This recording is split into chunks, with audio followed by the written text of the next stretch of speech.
And it's bourbonblog.com live. We are really thrilled tonight to be with our good friend L.C. May. He is the grandson of Clyde May himself and the ambassador for Clyde May, Alabama style whiskey, the Clyde Mays.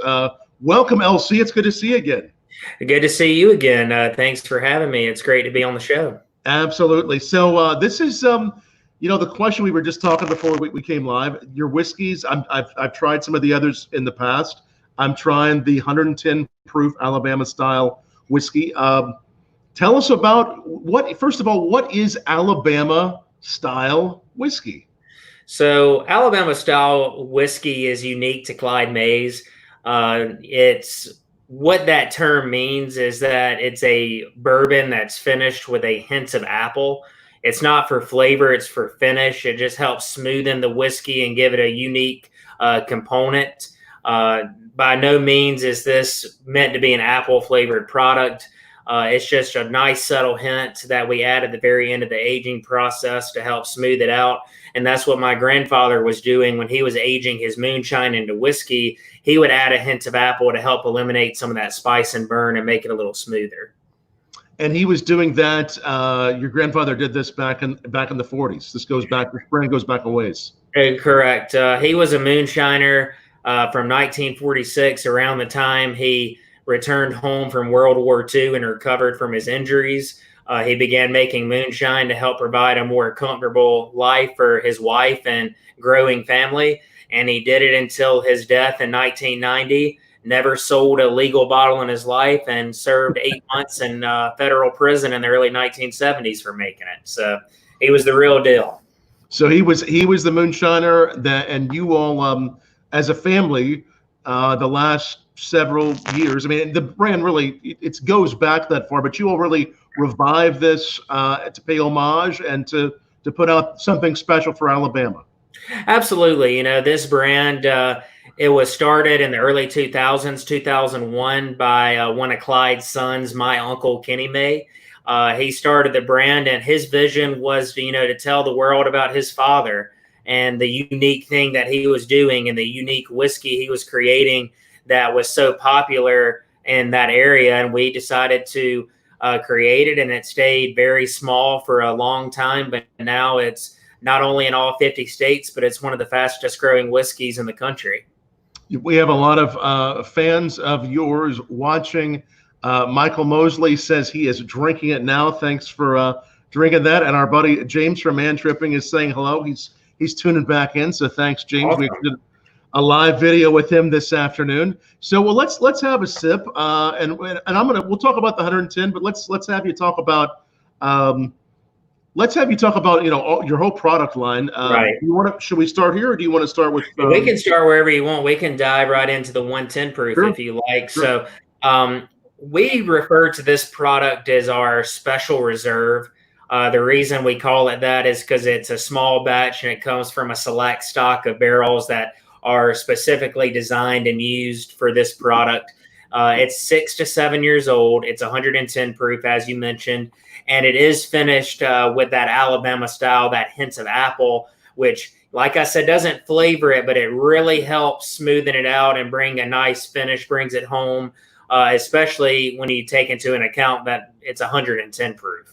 Yeah, this is, there is that little hint of apple on the Alabama style whiskey. You get that nice juiciness, but, I love the original, but the 110 proof it goes a little further, a little deeper. Right. Even though it's 110 proof, it is very warm, but it's very smooth. It has, it has those elements that don't make it feel exactly 110 proof. I mean, this drink's a little lower to me. Exactly. I agree 100%. We refer, or I should say I refer, and I know several other people do as well. This is kind of the big brother of the original 85 proof. It's has a lot of similarities, but then there's also a good bit of differences. And, no matter what product we produce, no matter the proof, the age, the style, the mash bill, no matter what, we strive for quality and smoothness, because that's what my grandfather strived for. And anything less than that would not be honoring him properly. So no matter what is out there on the market, it's going to be a smooth product. Was it just mainly the moonshine he made? I mean, did he have a variety of different types of moonshines, whiskeys that he created? So for the most part, what he sold a majority of was just unaged White Lightning, straight off the still moonshine. However, he actually took the time to age some of that moonshine in a charred oak barrel. He actually knew someone that was able to get him a 53-gallon charred oak barrel. Granted, he was only able to do it one barrel at a time because he was doing it illegally. It's not like he could have several barrels lying around. But that was kind of the unique thing that he did that we carry on with the Alabama style. He didn't have the luxury of aging it as long as we do today. We're grateful that, we don't have to look over our shoulder for the law. We're doing it all legit now. But to help smoothen out some of that burn on that younger aged whiskey that he was making, he would add that hint of apple just to help smoothen it out. And that's what we started doing. And that's where the term Alabama style comes from. And that the term Alabama style is actually trademarked to Clyde Mays and Clyde Mays only. That's not to say that someone can't make an apple finished whiskey or, can't call their whiskey Alabama whiskey or whatever. It's just the terminology Alabama style is trademarked to us and us only. Very specific to you as far as how you all do it, and you do it exactly. so well.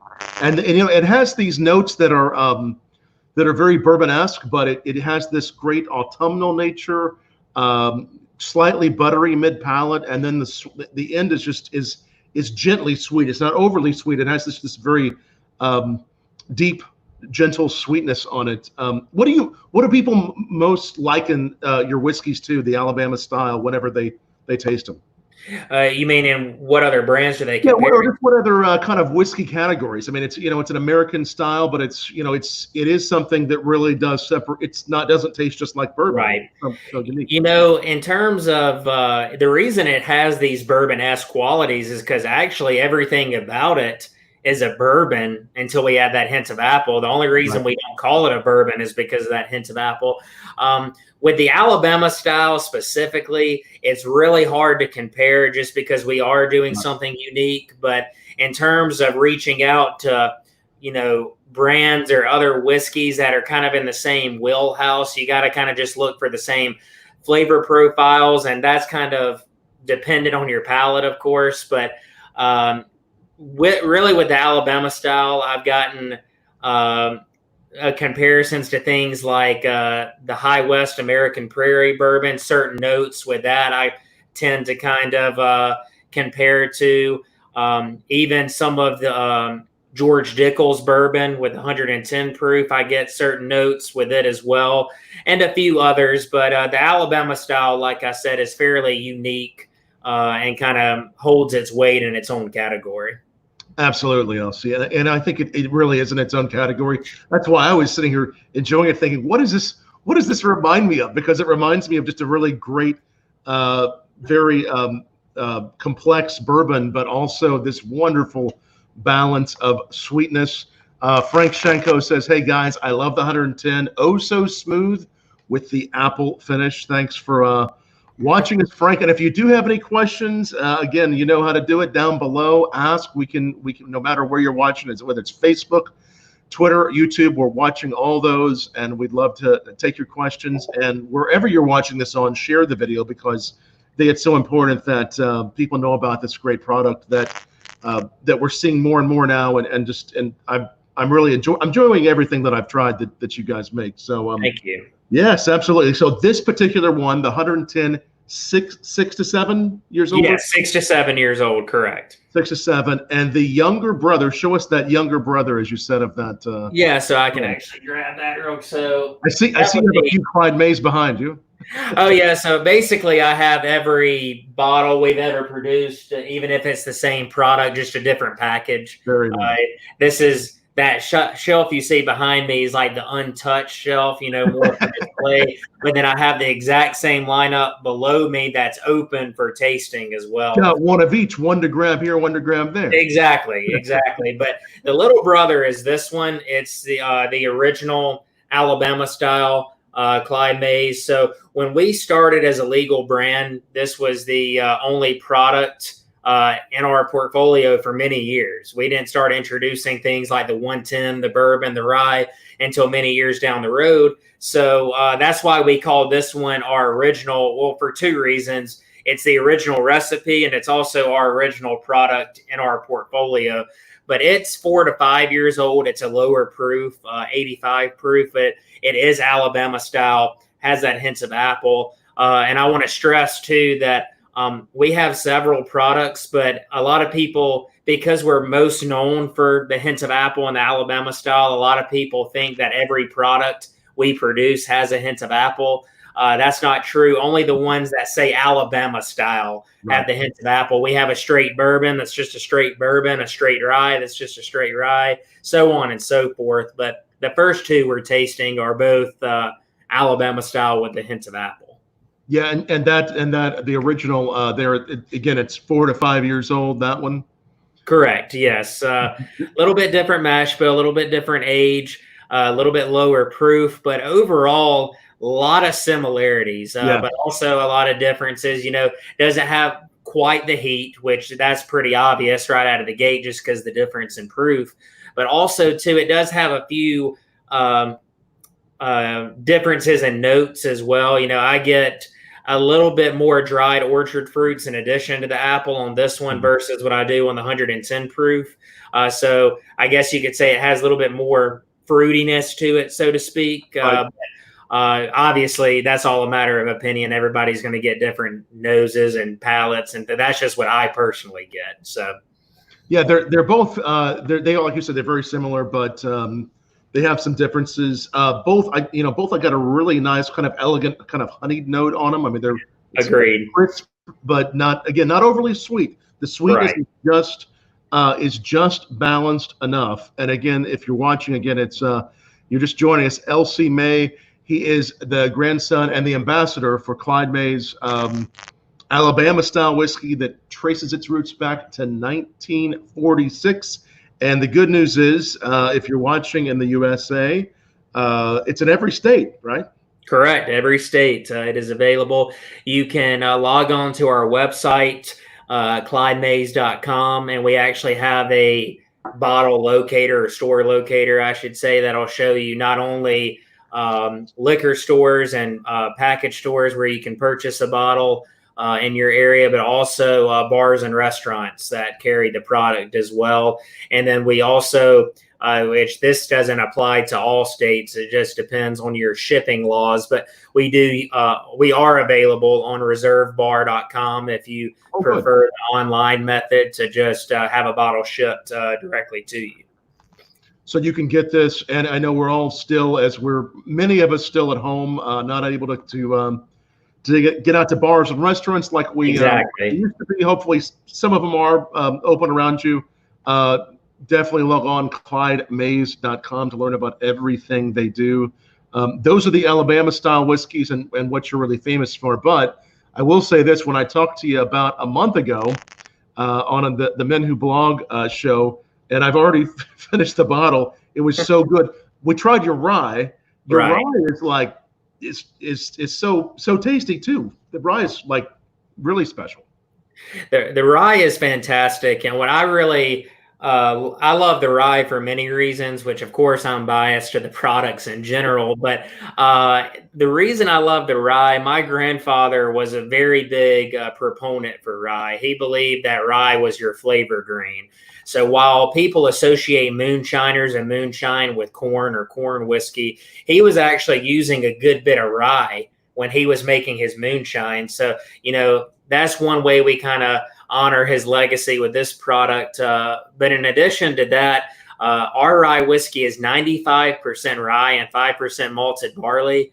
Just spoiler alert. But when you taste it, it doesn't drink like 95% rye, because as you know, the rye grain kind of carries a certain spice to it, which is why some people like rye whiskey, some people don't. It's a matter of preference. But I feel like with our product, our rye whiskey, we found the middle ground. It appeals to the people who already like rye whiskey, but then also it doesn't just knock you back with too much spice, and people who normally do not drink rye whiskey can drink this one. Yeah, it's extremely approachable and has, to me, when I first had it, and I remember how distinctly I was surprised. I don't know. Do you tell how old the rye is that you guys It's have? minimum age 3 years. Okay. It's actually a little bit over 3 years, but by law you can't round up; you have to Right. round down. So it's about 3.5 years old. It actually here soon. The juice we will be putting on the shelf will actually be 4 years old, but as of this moment, it's 3 years old. Because when I tasted it, to me it tasted much, much older. And that's what I was thinking. I've had ryes that are 10, 15 plus, and that have some of those characteristics of those really, special warehouse notes that only older ryes get.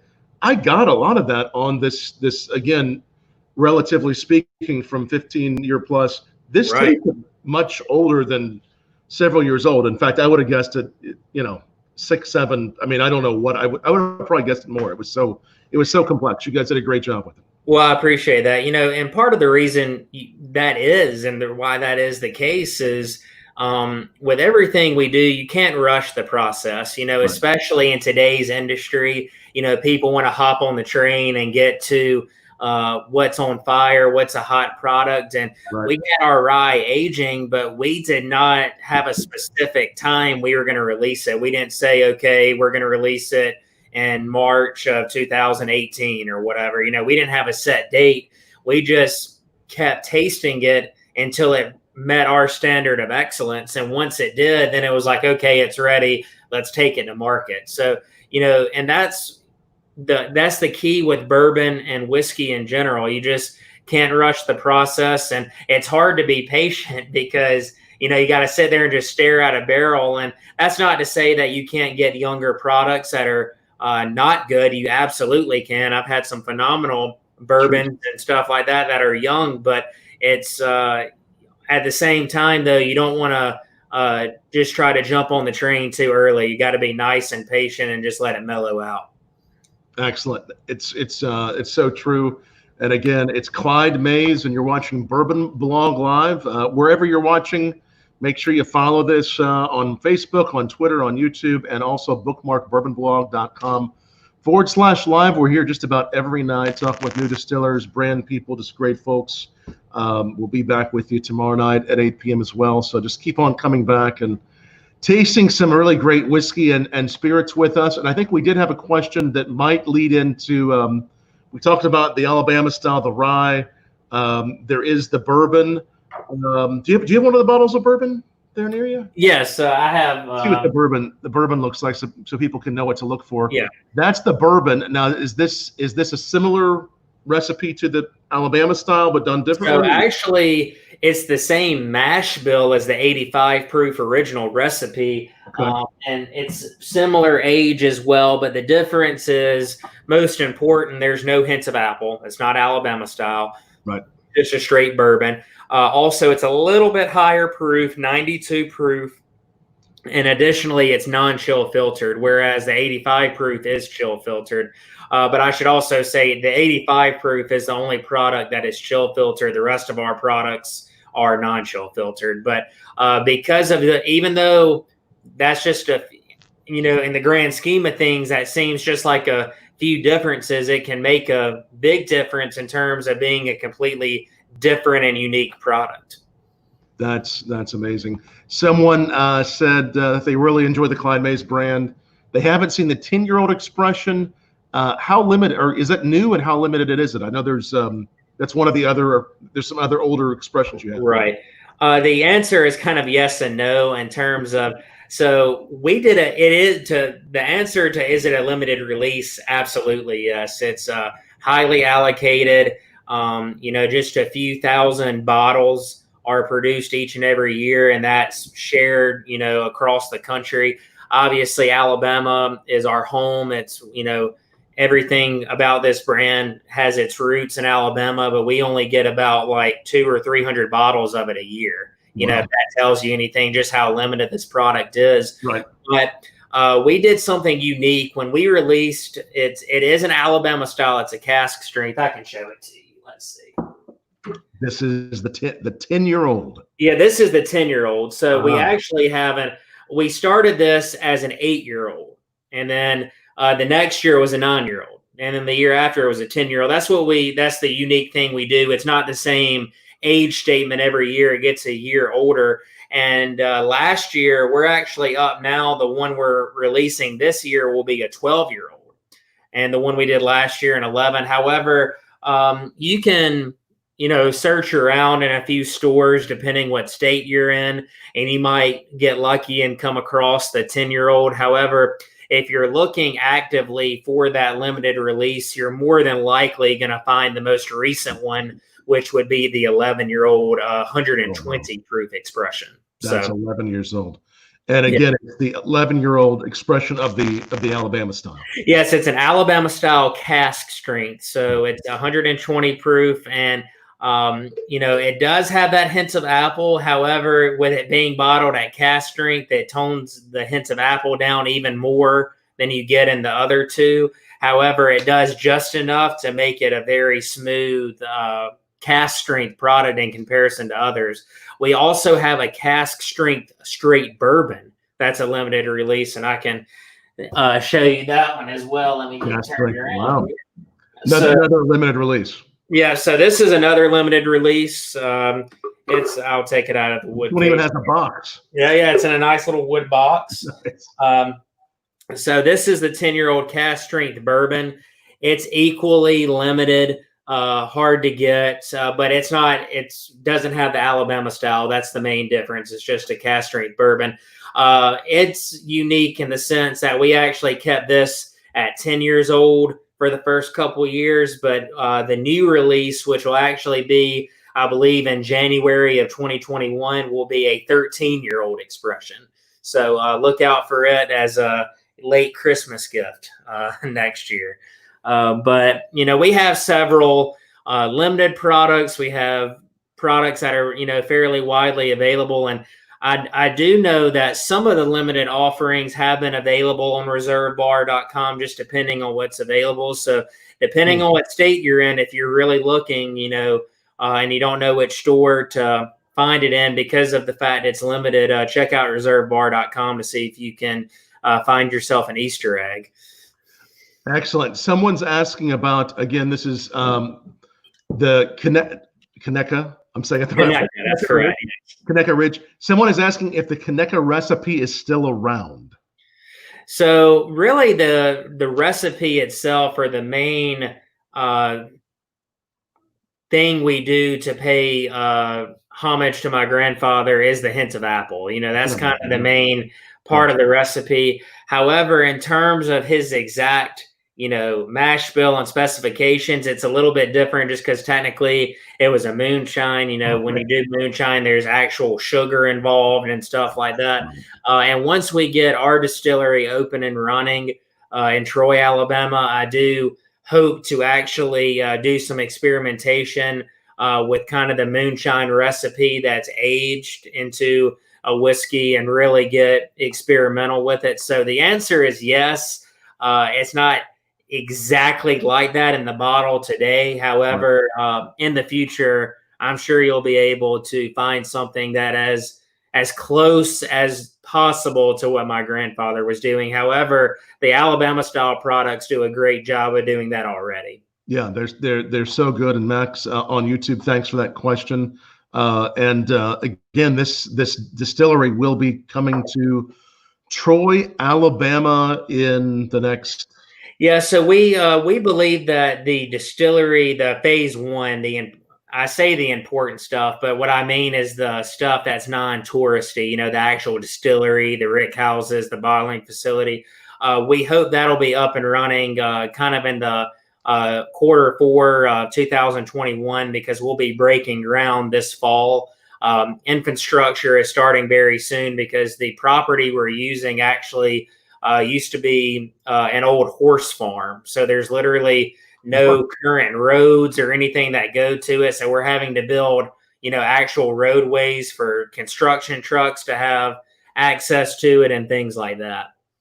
That's amazing. It'll be so cool to see what you and your family there do in Troy, Alabama. Want to come see you for sure down there. That would be amazing. So again, with Alabama, it wasn't actually, as far as the legal end of distillation, wasn't legal, you said, till like, was it 10 years ago? Yeah, 2015. 2015. Wow. So basically, the law passed for it where you could start distillation, I believe, like late 2013 or early 2014, something like that. But the actual first legal distillery did not occur in the state of Alabama until 2015. Wow. And we started this brand in 2001. And back then, my uncle Kenny May that I mentioned earlier, he actually, before then, back in the late 90s, was trying to start this brand, and he battled the state of Alabama for a number of years to try to build a distillery here. Wow. And they told him, no, sorry, he couldn't get a license to do it, which granted, part of that was probably because of our family history of moonshining and getting arrested. However, now that it's legal, we're finally able to bring it home. And as soon as it became legal, we started searching out locations in various cities across the state of Alabama. That took a while because we wanted to find the perfect spot. We landed on Troy, Alabama, which was not a hard decision because it's actually so close to where it was originally made. In fact, I live in Troy today. I grew up and went to high school in the Troy area, even though I'm from a town called Union Springs, and that's where my grandfather's from. Not only are we able to say we're coming home to Alabama, we're actually able to say we're coming home to where the same area that my grandfather was impacting many years ago. That's incredible. It's just really amazing how it's come full circle. Yeah, with your whiskeys, and that you all were, on it, on top of this long before most craft distilleries were. What was, I think I know, was Alabama had to have been one of the last states to not allow distillation. Was it the very last? I'm not sure, when I agree with you. They had to be kind of, towards the end, if not last. But like I said, a lot of that was, we were kind of ahead of our time. When my uncle Kenny May started this brand, he didn't start it in terms of trying to hop on top of the bourbon boom or anything, because there was not a bourbon boom in 2001. He was doing it to honor his father so I guess that helped us get ahead of the curve a little bit. And, fortunately now whiskey and bourbon is as hot as it's ever been, really. But once it became legal and once bourbon and whiskey started getting wildly popular, that's when people started building distilleries and things like that in Alabama. And now there's a handful, not a ton. In fact, I'm not sure exactly how many, but I know it's probably less than 10, probably 6, 7, 8, something like that. So yeah, very unique for that state, but incredible that you all were on top of it and that you stay on top of it, bringing Alabama whiskey to the whole country. And as you open your distillery in the next little while, I'm sure that'll even more so be the case, right? What's the growth? Yeah, by no means will we be the first legal distillery in Alabama. We will not have that claim to fame. However, we will be the first distillery of this size and magnitude producing this amount. Most of the distilleries here are kind of on a smaller scale, just because they're starting where we started, 19 years ago. They're trying to get their feet under them and build their brand, and hats off to them. And I'm glad to see that they're out there, trying to make a name for the state of Alabama. But the property that we have and the distillery that we have will be much like something you see on the Bourbon Trail. It's going to be a full experience, not only from a bourbon and whiskey making standpoint, but from a tourism standpoint as well. That'll be very exciting to see what you guys do with the heritage that you have, and again, the grandson of Clyde May himself. What's that like? It's and how did the family say, "Hey, we think you'd be a good ambassador"? Well, it's kind of a long story. It's a crazy story, kind of similar to the distillery we talked about, how it's come full circle. I feel like my career in this industry has kind of, in a way, come full circle, even though I'm only 25. But basically, I've been around whiskey and moonshining both legally and illegally my entire life. When my grandfather died in 1990, my dad was the youngest of the 8 children, and he picked up where my grandfather left off and continued to make it illegally for a good number of years. A vast majority of my life, I helped him. And when I was a little boy, I wanted to grow up and be a moonshiner, just like my grandfather and my dad. As messed up as that sounds, wanting to do something illegal like that, I didn't see it as anything bad, you know what I mean? Because they were producing a high quality product. They were not hurting anybody. They were just trying to make a better life for themselves and for their families. And for that, I'll be forever grateful. But in terms of the national brand ambassador, really and truly, it just kind of happened. I wanted to be a part of it. I wanted to be able to share my grandfather's story, because as cool as it is for me to be interviewed and get to travel and do all these cool things, the real celebrity behind this brand is Clyde May, the man on the bottle. He's the one who put his blood, sweat, and tears and made this brand what it is, and why it's even relevant is because of him.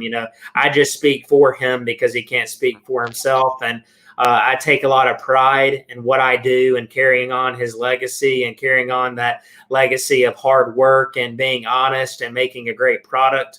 My goal ultimately is to become the master distiller at our new facility here in Troy, because I'm not a May unless I'm making whiskey. The only tradition I plan on breaking is not getting arrested for it.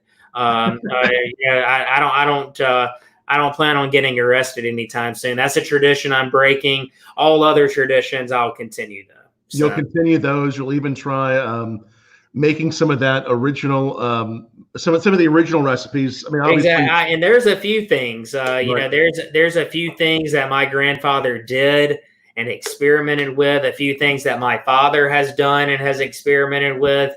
That, from what I've researched and what I've seen, no other brand is doing. So I look forward to, diving in and seeing what we can create and what who knows, it may come out and set the world on fire and be a phenomenal product, or it might not meet our standards. And it's like, all right, well, we'll forget we ever even did this. It's because we have standards to upkeep. But I believe that anything and everything we produce out of that distillery will meet our or I should say my grandfather's standard of excellence. Right. And it's a great story because, some people, with brands can trace moonshining or whiskey making, whatever it might be, back, a long ways in their heritage. And they go on to make great stuff and they have a great story, and we love that. But yours, you don't have to go back too far to the generation, your dad, your grandfather. I mean, it truly is something that you grew up with, and this makes it, what you've brought to life in the legal sense and history, or going forward, the history you're going to create. This is, it's really special for your brand. Really is. Absolutely. A lot of people associate moonshining, kind of with the Prohibition era and things like that, and rightfully so, because a lot of moonshining, or most moonshining in the United States, occurred during Prohibition because there was no other means to get alcohol. However, my grandfather didn't even start making it until way after Prohibition had ended. This was just, he grew up and I grew up in a very rural area.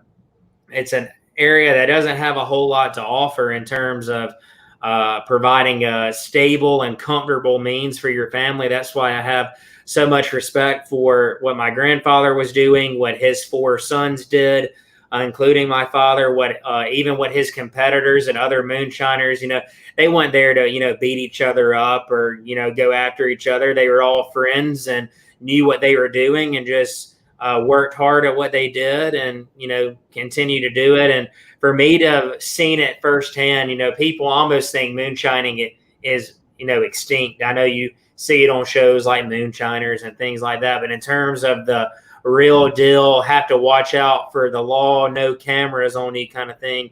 I witnessed it firsthand and have been a part of it firsthand. It's not extinct. It's a dying art, but it's an art that I plan on continuing and bringing back to life, just doing it legally. Right. So yeah, I mean, there still are people that, I mean, we're glad that that there's more and more legal distilleries. We're certainly in Alabama, it's good that, but it still does happen. I mean, it's still out there.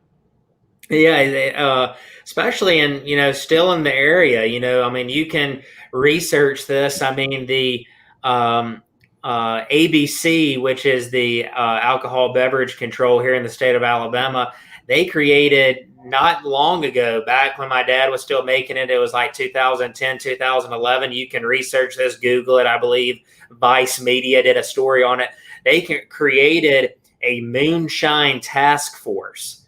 I mean, they had the funding to create a task force that was only going out to bust moonshiners, and 90% of the moonshiners they were busting were in Pike County, which is where Troy is located, and Bullock County, where Union Springs is located. That's where most of the, moonshiners were running. In fact, when my uncle Kenny May was doing research, starting this brand, he learned that in the early 1970s, that Bullock County, Pike County, this area had the highest concentration of moonshiners in the United States. And my grandfather was at the forefront of that. He was kind of the leader, so to speak. He didn't call himself a leader, and he definitely didn't say it publicly because it was illegal.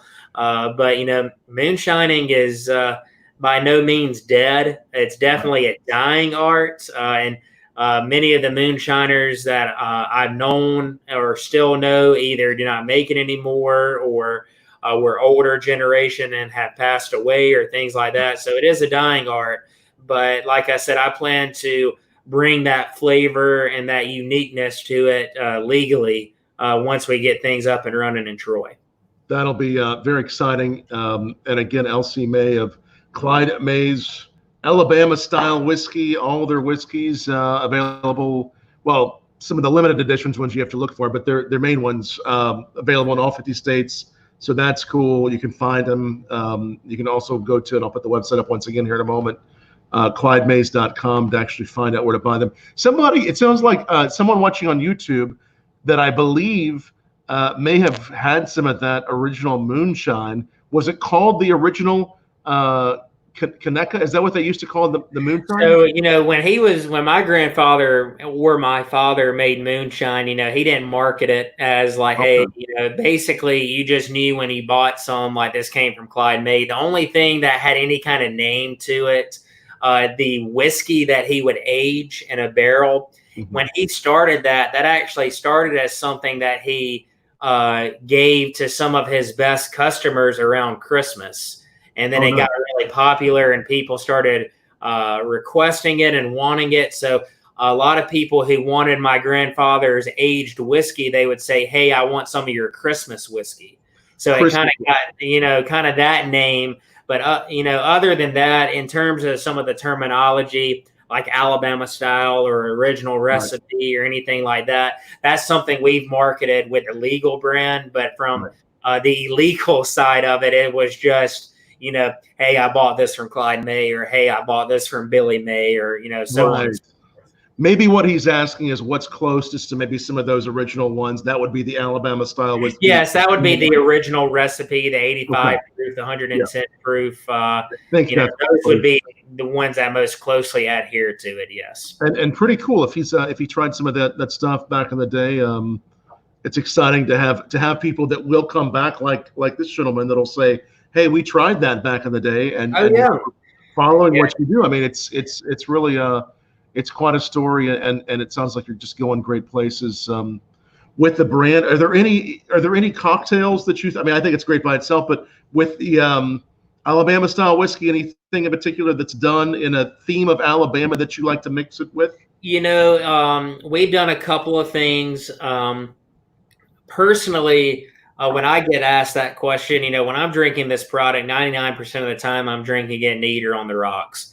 I leave the mixology up to the professionals and great men and women out there who do that. However, when I do suggest a cocktail, I like to keep it simple just for the everyday consumer that might not be a mixology professional like myself. In terms of Alabama style, I'll say 3 recipes that I think go really well. Of course, you have your classic cocktails like your old fashions and Manhattans that these products do well in. However, in terms of something unique, we do something that's called an Alabama Smash, which is basically muddled blackberries and the original whiskey and ginger beer or ginger ale. It's pretty interchangeable there. But the reason we like that one is blackberries, that's the official state fruit of Alabama, and our original recipe is the official state spirit of Alabama. So it's kind of tying into things. And then a cocktail that I love during this time of year, especially down here in the hot summer of Southeast Alabama, we just call it Clyde Summer Sipper. And all it is the original Alabama style orange juice and pineapple juice. So you get the hints of apple in the original, and then you're adding orange juice and pineapple juice. So you're getting basically 3 fruits in a sense mixing together, but it's very easy. It's very refreshing that you can drink year round. It doesn't carry a lot of burn. It's, very smooth. I mean, you really don't even know you're drinking whiskey. You have to be careful. It's dangerously smooth.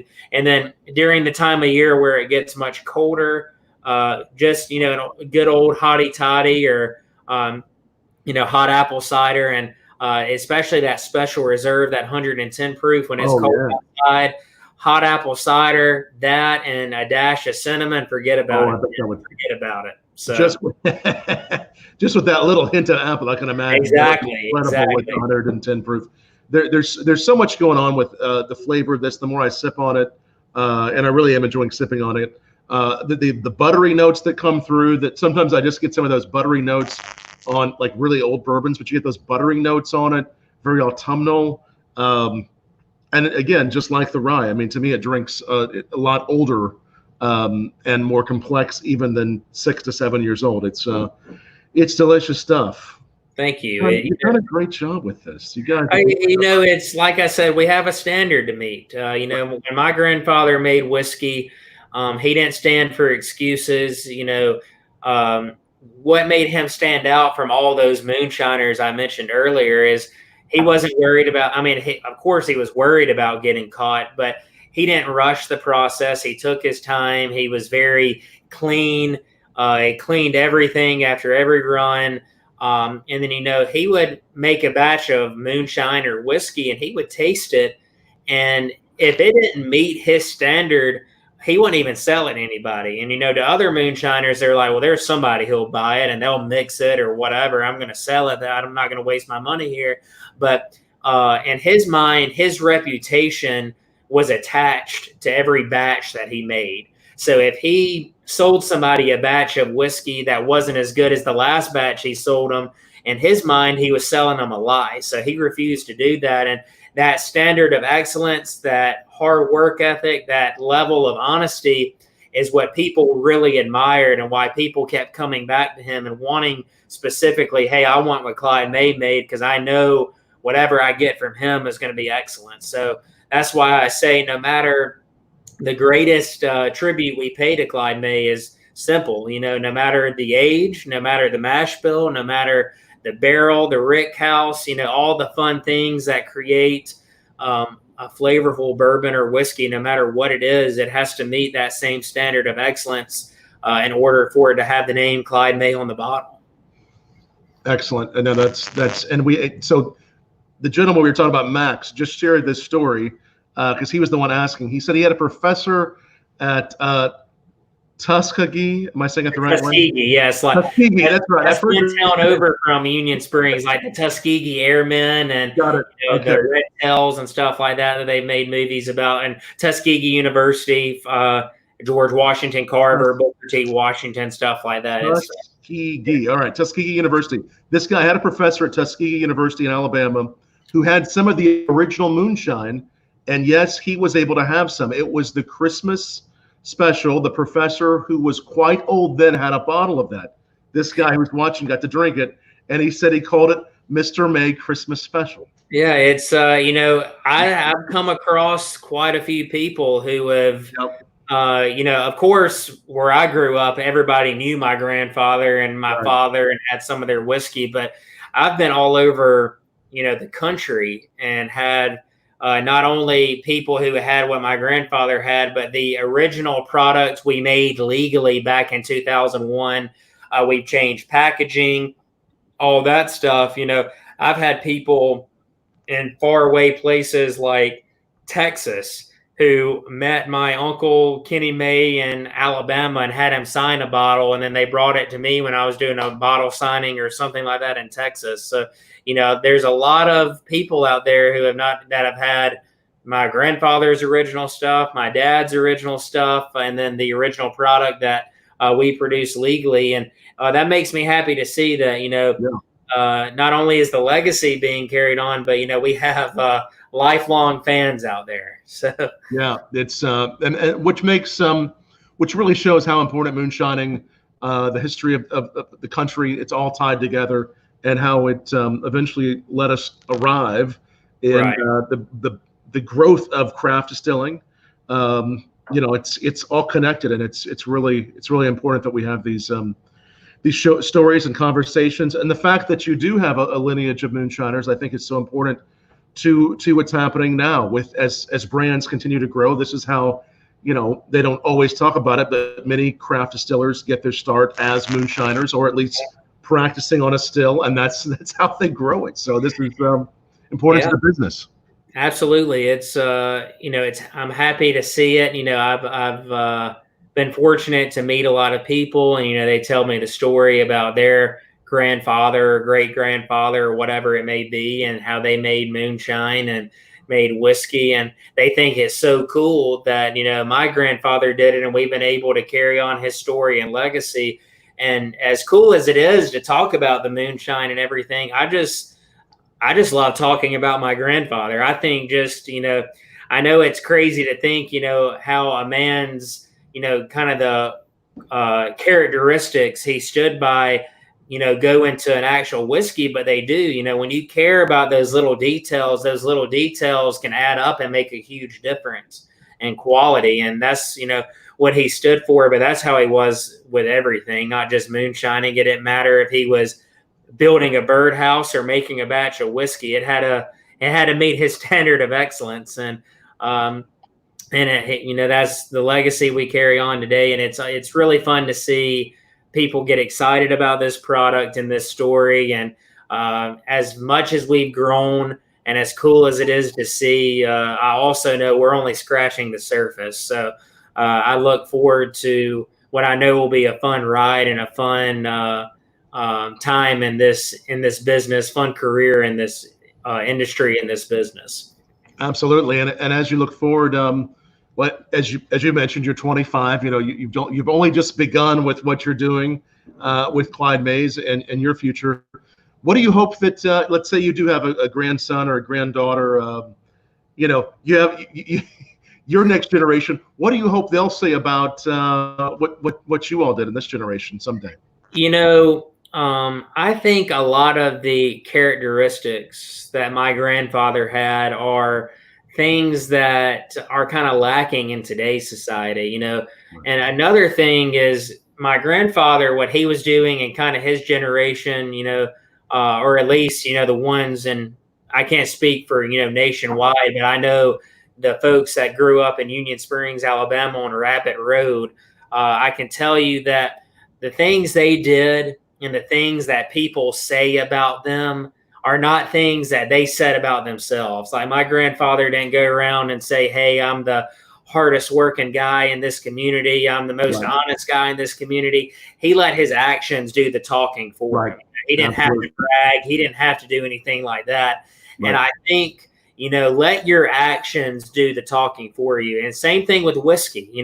There are thousands of whiskeys and bourbons and everything like that out there. And, there's a lot of compare and contrast. And I've seen, brands kind of go after each other and say this or that. But at the end of the day, let your product do the talking for you. If you have enough faith in what you're doing, you don't have to talk about anybody else. Just let your product do the talking. So with my children and my grandchildren, I just hope they say the same things that I say about my grandfather. I want them to know that we worked very hard on this brand, that I worked hard on this brand, and many other people have. And I want them to be able to say, he did the right things and didn't have to brag about it. He just went out there and did it. That's what I hope that's the legacy I hope to leave behind, not only with this brand, but, with myself, I guess. Excellent. And it sounds like you already have been doing that and can keep up the great work. And certainly we appreciate all that your family's done for the world of whiskey and what you're doing there, LC. And again, if you're watching, I highly recommend find some Clyde May's Alabama style whiskey or one of their rye bourbon. Try anything they make. It's all really good, and it's good to try something new, especially as we need to put some new stuff in our bar while we're still not all of us getting out to the bar. So try some Clyde May's. Yeah, exactly. It's we're in a unique time right now in our country and world, with everything going on with COVID. And so I just, for anyone listening that's kind of in the industry, or from rather it be bars, restaurants, or whatever, right, that's been negatively affected by this, I want you to know that I appreciate what you do and how hard you work, and hopefully we can all pull through this stronger, and but in the meantime, just, let's continue to do what we do best and drink good whiskey and, enjoy life while we can. So we got to do that. It's not necessarily the most crazy advice anybody's ever given. It's pretty simple, but that's all we can do in life is do the best we can and enjoy life while we're here. So. Well said, LC. Cheers to you, man. Well said. And so, cheers. So good to see you again. And yeah, occasionally, if you have a rare whiskey like that 10 or 11-year-old, make sure you pour that too, just to celebrate. Don't just wait to open it, because I know a lot of friends who have those rare whiskeys. Go ahead and open it and enjoy it, right? Hey, I agree. Every bottle that I have, even though I have my display bottles behind me, there's a shelf right under it with open bottles. I have bottles there and I don't turn anybody down when they say, "Hey, can I try when they're over at my home, of course, "Hey, can I try the Cask strength?" I'm like, "Hey, let's do it. Come on." It's because life's too short to, fret over the little things. Just enjoy it while you can. And we have some phenomenal products out there. So I encourage you all the listeners, to give it a try if you haven't already. And, thanks for the ones that have tried it, and our fans, thanks for the support. And I appreciate you having me on the show to be able to talk about it. I'm grateful to be able to talk about my grandfather, and for you to give me a platform to do that. I'm very grateful. So thank you very much. Well, it's my pleasure, LC, and we'll look forward to continuing to follow the story of Clyde May's for many years to come on BourbonBlog, and hopefully when things get better, coming down there and seeing you and your family in Alabama. Would love to see all that unfold. It would be fun. You're welcome anytime. Come on down. I'll show you out in the boondocks where I grew up, and we'll have a good time. So you're welcome anytime. I like it. Thank you so much, LC. And again, thanks to all who've been watching tonight on BourbonBlog Live. Continue to bookmark that link, bourbonblog.com/live. Any questions at all, drop me a line, tom@bourbonblog.com. If you want to talk about whiskeys or virtual tastings that we host, much like this, we do some private tastings, or you have a guest or a whiskey that you're interested in seeing on the show. Tomorrow night, we're going to have Colin Keegan from Colkeegan Whiskey and Santa Fe Spirits at 8 p.m. Eastern. So come back around this time tomorrow night. Cheers, LC. Thanks for being here. Hey, cheers. Thank you very much. Thanks for having me. All right, man. Good.